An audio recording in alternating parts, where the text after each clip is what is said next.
Gençler, assalomu alaykum do'stoni aziz. Do'ston chiqadi ki با شما معلوم است در ویدیو گذشته ما گفتیم که نیت داریم کورسی آموزشی زبان ترکی یعنی کورس برای آموختن زبان ترکی کشاییم. اما با سبب آن که طرفدار یعنی خواهشمندا خیلی کم بودن، از همین سبب ما تصمیم گرفتیم که کشادن کورس آموزشی را با مهلت دیگر گذاریم، یعنی در وقت دیگر میکشاییم. البته دوستان عزیز با اون نگاه نکرده که طرفدارها کم بودن، ولی بودند خواهشمندایی که ذوق آموختن زبان ترکی دارن، یعنی خواهش دارن که زبان ترکی را آموزند. از همین خاطر دوستان عزیز برای اون شخصانی که خواهش زبان ترکی را آموختن را دارند، من تصمیم گرفتم که از این بعد زبان ترکی را طریق ویدیو درس ها یعنی ویدیو رو آموزانم، یعنی البته ویدیو درس ها پای در هم می شود، یعنی درس یکم دوم سوم. دوستان عزیز این ویدیو میخوام که درس یکم ما باشه، یعنی قدم اول برای آموختن زبان ترکی شود. خیلی که باش همه شما معلوم است در هر زبان مثلا وقتی که صنف یک میروید، البته برای آموختن زبان مادری اول با شما الفبا را نشان میدهد. برای اینکه زبان را آموزی باید الفبet آن را یعنی الفبای آن را آموزی. از همین خاطر دوستان عزیز در این درس یکم میخوام درباره الفبet زبان ترکی یعنی الفبet ترکی معلومات دهم و الفبet را با شما فهمونم. دوستان عزیز الفبet زبان ترکی از 29 حرف عبارت است. 8 تا 109 و باقی مانده 8 باشد هم صدا میباشند. دوستان عزیز در الفبet زبان ترکی هستند بعضی حرفایی که فرق کننده، یعنی از الفبای انگلیسی فرق کننده. بیایید دوستان عزیز همه اینها رو در یک جایگی میخونیم و میآموزیم. البته دوستان عزیز هنگامی فهموندن هر یک حرف الفبا یعنی هر یک حرف الفبet شما در این ویدیو امکانیت پیدا میکند که با یک کلمه نو شناس شوید. این است دوستان عزیز الفبای زبان ترکی. از 29 حرف عبارت است. 8 تا 109 و باقی مانده‌اش هم صدا میشود. 109 کدام هستند؟ ا ا ای او ا او ا. دوستان عزیز بیایید هر یک حرف رو با مثال ها میخونیم. حرف اول حرف ا، ادانا. ادانا یعنی نامی یکی از شهرهای ترکیه. حرف دوم ب، ب، بال، بال. و یا ببک، ببک، کودکی نوزاد. حرف ج، این سه نستو ج هست. ج، جیهان. حرف چ، چاجوک. حرف د، دنیز یعنی بحر. حرف ا، اشک. حرف ف، فیات، فیات یعنی نرخ. حرف گ، گ، göz یعنی چشم. حرف یموشک گ. دوستان عزیز قاعده این حرف چنین است که او هیچ وقت در اول کلمه نمی آید. مثال دوستان عزیز آج، آج. حرفی که پیش از این می آید کمی دراز خوانده می شود، ولی این هیچگاه خوانده نمی شود. آج یعنی درخت. این دوستان عزیز حرف خ است ولی هیچگاه خ خوانده نمی شود. حرف ه، ه، هتا یعنی خطا.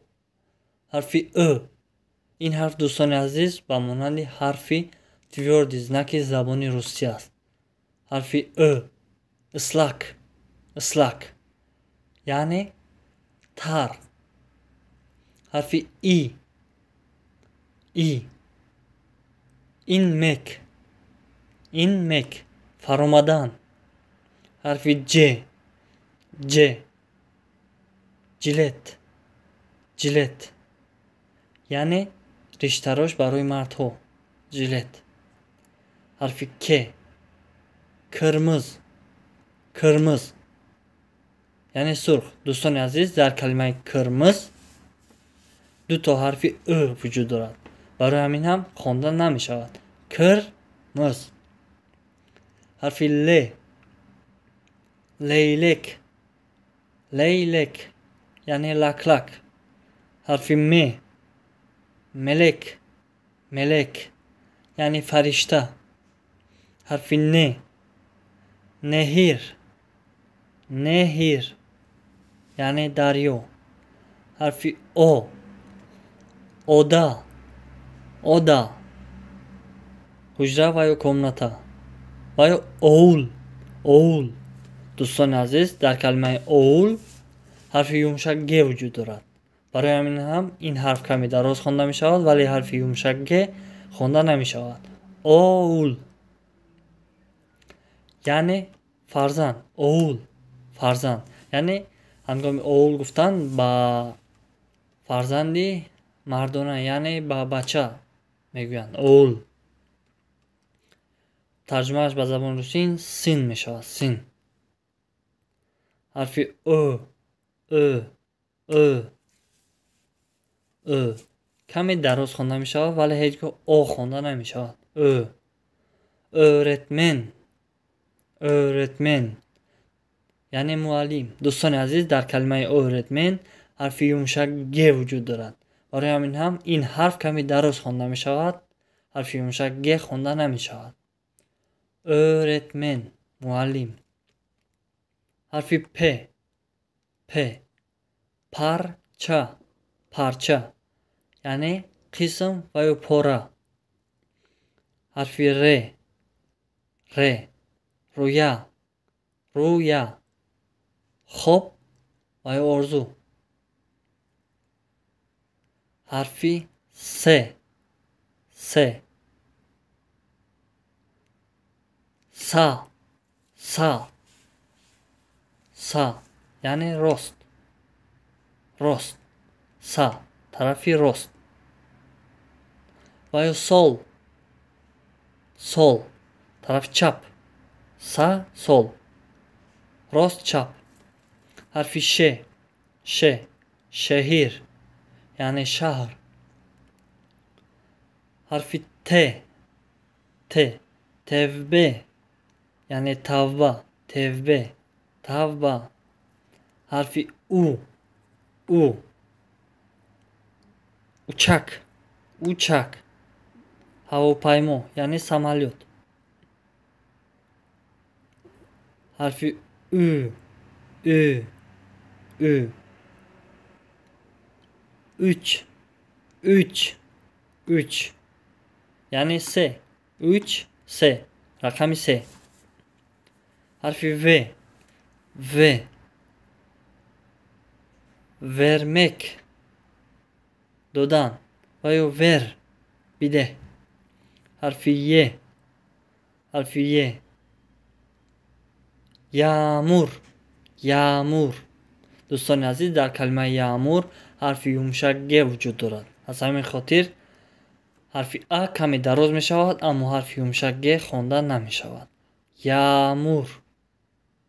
باران. ز. زور یعنی مشکل.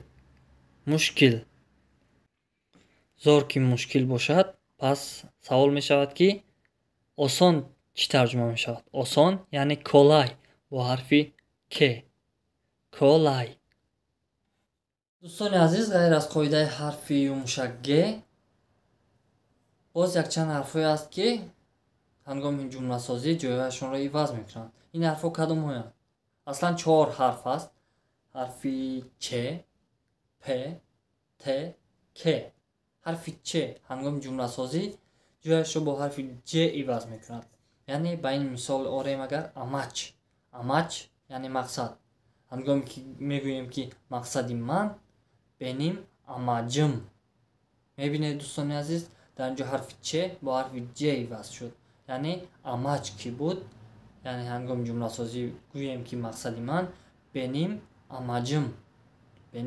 دوستان عزیز حرف دوم این حرف پ است که جایش رو هنگام جمله سازی با حرف ب عوض میکند.